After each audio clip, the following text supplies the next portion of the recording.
तर नमस्कार पब्लिक, मी तुमचा लाडका ओम. आज आहे आमच्या गावची जत्रा, म्हणजे गाडवणीची जत्रा 2 ठिकाणी असते. त्यातले पहिले ठिकाण म्हणजे महालक्ष्मी देवी मंदिर आणि दुसरं ठिकाण म्हणजे येडेश्वरी देवी मंदिर. त्याच्यातला पहिला यात्रेचा मान भेटतो महालक्ष्मी मंदिराला, जे की आमच्या रानामध्ये आहे. आणि पलीकडल्या देवीची जत्रा आणि ह्या देवीची जत्रा, म्हणजे दोन्ही देवाची जत्रा मी तुम्हाला ह्या ब्लॉगमध्ये दाखवणार आहे. ब्लॉग शेवटपर्यंत नक्की बघा. तर सकाळी 6 वाजता मी महालक्ष्मी देवीच्या मंदिरामध्ये आलो. तर सगळ्यात पहिल्यांदा इथं नवीन पोत्राची पूजा करण्यात आली. हलकीचा ठोका मात्र जोरातच चालू होता. त्याच्यानंतर विधीनुसार गाड्याची पूजा करण्यात आली. शेवटी गाड्याला प्रदक्षिणा घालून गाडा उचलून आम्ही गाव फेरीला निघालोत.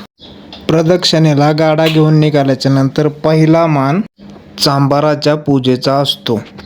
भाविक भक्त प्रत्येक गल्लीमध्ये गाड्याची व ज्याने गाडा डोक्यावर घेतलाय त्या गाडीवानाची श्रद्धेनं पूजा करतात.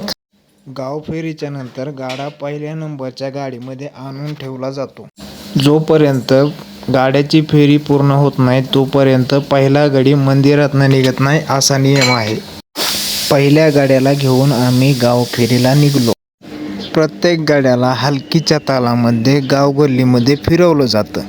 हे सगळं झाल्याच्या नंतर 5 प्रदक्षिणा मारून गाड्याला गाडीवर चढवले जाते. नाड्यामध्ये गाडी उतरला की सगळे गावकरी गाडी ढकलण्यास मदत करतात. त्याच्यानंतर दुसरा गाडी लगेच फेरीला आला.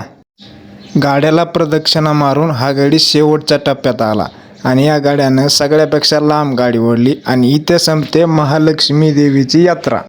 तर आता आम्ही चाललोत येडेश्वरीच्या मंदिरामध्ये. 3 नंबर गाडी घेऊन आम्ही निघलो गावाच्या दिशेनं. या मंदिरात एकूण 14 गाडी आहेत. येडेश्वरी देवीची यात्रा खूप मोठी असते.